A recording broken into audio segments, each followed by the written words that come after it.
Hello again and welcome back to the Ironside cast. With me, Matt, where we are again on Elf's Outskirts with the June tournament in Series 2.2 Game 2. Now the sides have switched factions. Let's go for the players. There's in the mixed allies, which I normally don't cast, but because it's a tournament, I am making an exception. We have Lenorus as the Soviet Union and Commando Section as the United States of America. There's in the Axis now. We have Babelgun as Panzer Division for the, well, Panzer Tactics for the Waffen-SS. And KDFS as Mechanisierte Tactics, Mechanisierte, no, what, Leichte. My words are all jumbled today. Leichte Division for the Wehrmacht. Leichte is basically Mechanisierte when you think about it. Looks like Command Section has gone for Rifle Company for the United States. No command shit from Lenorus though. Sends a victory points on the hand of the Waffen-SS. Pioneers are advancing pretty far here. And some folks going to use to secure the background. Or back lines. Sappers and Pioneers will soon spot each other. Using this Rex Sherman to their advantage. But these Pioneers might be overextended because Soviets will soon start arriving near them. Also, the Germans are kind of cooperating on this side. Perhaps they plan to fold over one side pretty harshly. That's just going to allow the Americans to secure this northern part pretty damn quick.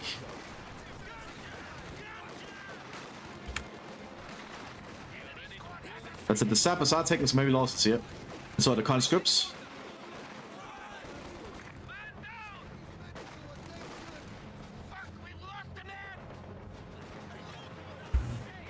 Let's see, we do have several Sturm Pioneers and Hitler Youth now coming off a Babelgun. Probably just try and just hold the line and get more troops out. Well, from field point now we'll go falling into American hands. Pretty safely and concisely.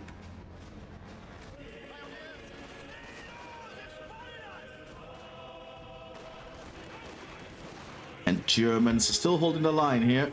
But neither side is really getting a lot of ground here. Just the Americans securing the north. They actually secured the central victory points. Hitler Youth being engaged here by the tractor. And Sturm Pioneers is starting to take some losses. But the American Riflemen are actually suffering at this range because of the M1 Garands. They should probably be a little bit close if they could, but there's no chance of doing that anymore. I don't mind, they actually got a good shot down the Hitler Youth. Throwing a smoke grenade to be a distraction. And then letting the re-echelon throw a Pioneer. Oh god. Ooh, that's one Hitler Youth. Yeah, yes, get out of that. We have lots of Grenadiers now arriving for the Leichte Division to start taking up the firefight with the Soviets. We also have a Kugelwagen and MG42. Sturm Pioneers now moving to secure the control point there. Blue and Grey are pretty weak quality infantry available to US rifle. Getting suppressed pretty quickly because they're low quality training. But Blue and Grey are fairly cheap and you can get them out fast. Max are now arriving for the Soviets. Blue and Grey have been pinned, so that could actually mean that this Grenadier could just assault them, but they're probably not gonna, they're gonna stay at range. Because there's re-echelon nearby. The Sturm Pioneers are gonna try and deal with. Indeed, Sturm Pioneers forced them off. Now the Soviets have managed to push through down here and are quickly advancing on the fuel points. So it's pushing up this Maxim quickly. I think this might be the only mixed allied battle left in the tournament, if I'm not mistaken, for what I could see, which is good by me. Obviously, Western allies, I'm fine with being mixed because that makes sense. More the Soviets and the Western allies don't make a lot of sense being together. Also, the fact that the Soviets are probably the strongest faction in Ironside. They don't need to be mixed up with the Western allies or anything. MD42 Kugelwagen doing a lot of work here. Conscripts are also considered low quality infantry, but you can get a lot of them for cheap, so. And they get cheaper as you take up as the Soviets, which is pretty damn handy. So you can replace your manpower losses pretty quick. And he's trying to hold on here, but that's a lot of Americans and Soviets coming. Flamethrower prepared as well.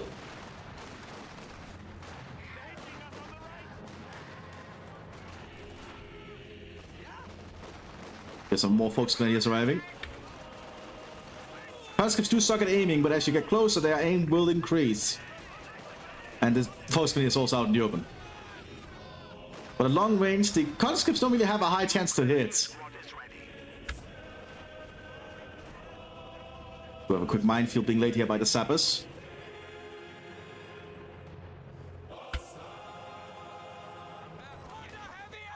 Pretty caliber machine gun set up here. Force the Hitler Youth back. Not looking good here for the Germans. We'll say that. You have an MG42 set up here, quick. But they don't hold any of the ground.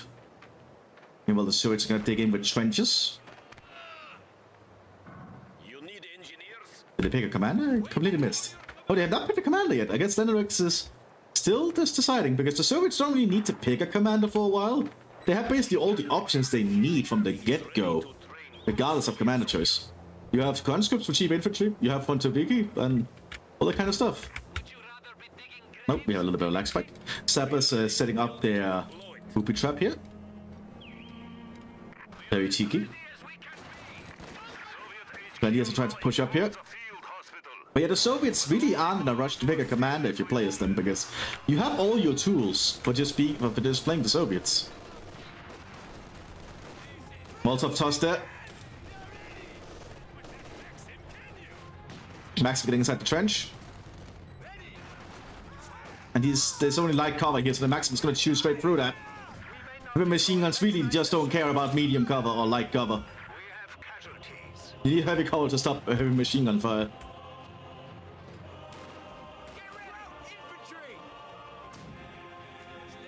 All the allies are also just setting up more defenses up here.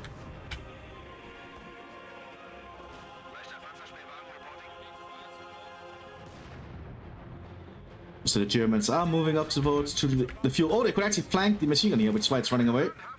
Use the MP40Is. Unique to SS Panzer for the Sturm Pioneer. It's basically an experimental MP40 that has 2 magazines attached. Very unique design. I lost this suppressed because they basically have double the magazine capacity, but they're not gonna make it. Too many American rifles here. And that grenade really did finish them off. We're back and moving around.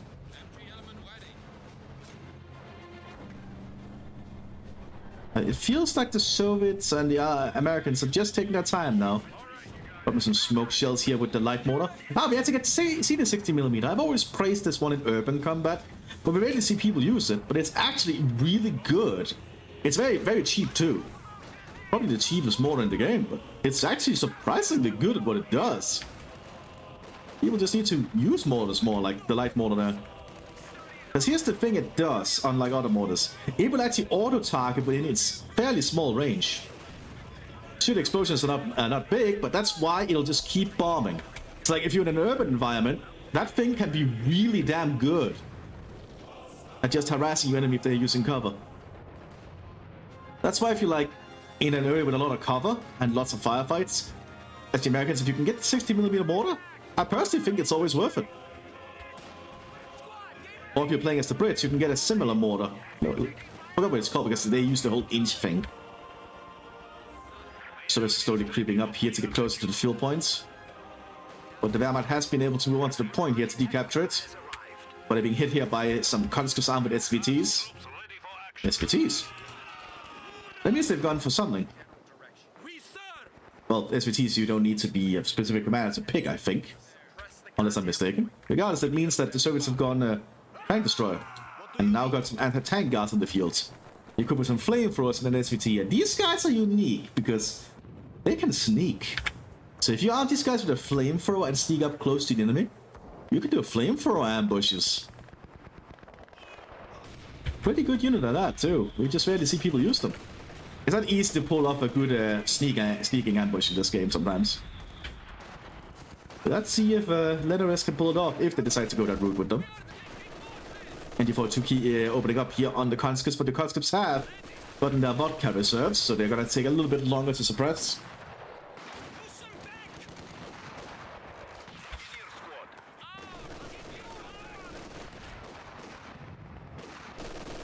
We have a flamethrower armed sapper trying to get on the flank here.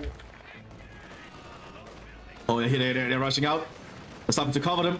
Oh, not enough anyway. The machine gun has to probably pull back. That will suffer some losses here. No, it looks they will make it.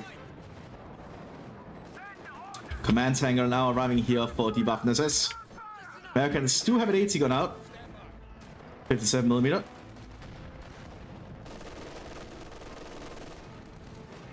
And the machine gun's out in the open. The good thing they only deal with conscripts, and the conscripts suck at aiming. Especially at long range, as you can see.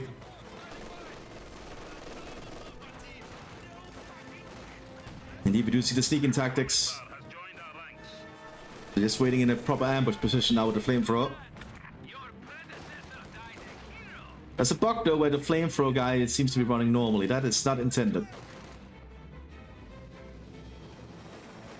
That's not intended at all.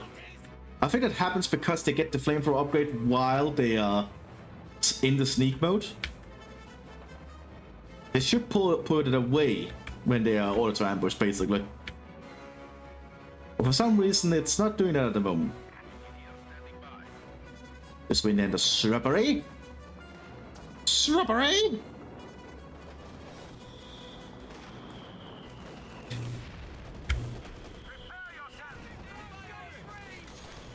Flamethrower is being handed to the blue and grey of all things. 30 caliber arm, the rifleman inside the central structure here. Not a bad position for them, but they are being hit by a lot of rifles. Heavy cover is also protecting the post grenadiers quite well this time.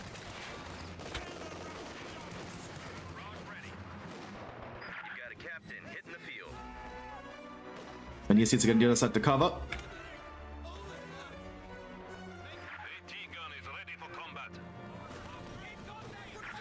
Americans have dug in quite heavily, good to see. There's a Soviet Capitan on that flank for some reason.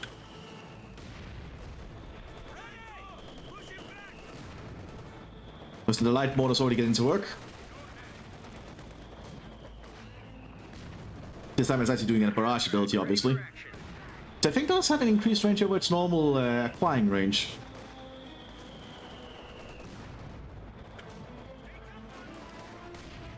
We do have an A2 Sherman also being prepared. But yeah, the 60mm mortar has rapid fire, as you can see. Also the Germans preparing for a white flank. We also have an F1 arriving here for the Wehrmacht. So it's have brought up a sys gun. Yeah, the anti-tank hunters are snuck up pretty close. Just waiting for their targets. They do have the ability to use a lot of AT rates for an ambush in a tank. They can basically ensure any tank dies very quickly. Tossing a grenade assault there, very smart. See, that's a thing they can do too. But now they're moving on the open there. Just as the tank shows up. But the flamethrower is working out somewhat. And they do use the Captain Panzerfaust on the tank. But they're about to get mowed down. Just as the Soviet infantry assault at large begins, there's a lot of Soviet infantry.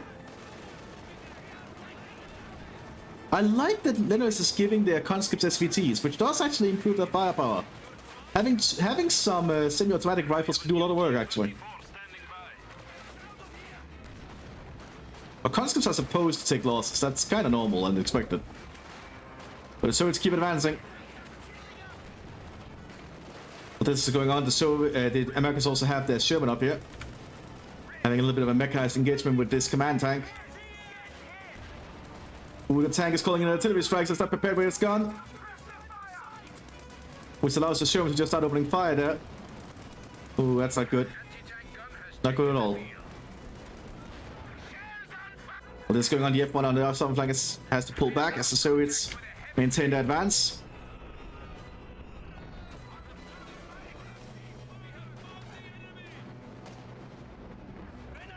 Boston is also moving up to try and throw a grenade or something, but they get mowed down. D-34 is now running for the Soviets.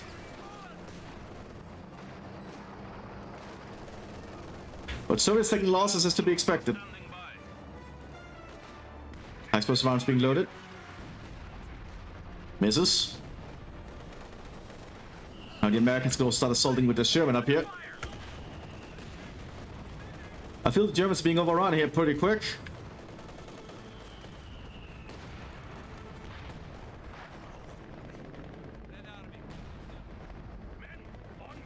Capitan stands in the middle of a minefield. Oh, it's a Soviet minefield. Never mind. Although I wouldn't stand in my own minefield too, to be honest. Just because the game doesn't register mines, friendly mines triggering. I think that's impossible to code in though. So minefields, strangely, have friendly fire turned off. Which makes no sense, to be honest, but I just think it's impossible to code in otherwise. Germans are somewhat being pushed back as the Soviets start to advance with the tanks. There's just too many of them. There are also some more guards coming in here. Rulerwagen taken out. Oh, that's a Soviet artillery strike. Oh, God. Yeah, Soviet artillery strikes are kind of intense.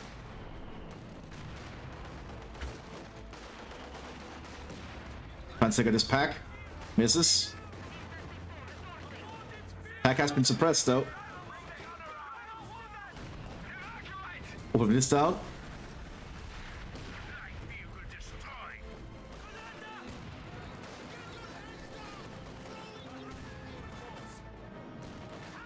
Ooh, and pack taken out there.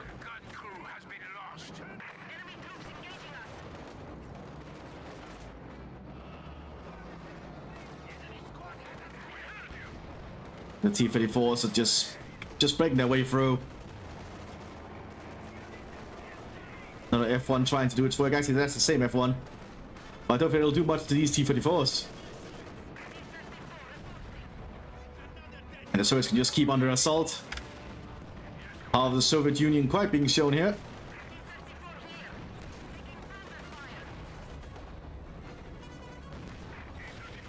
Even shooting through the terrain here. There goes Panzer IV F1 down. And the Germans surrender.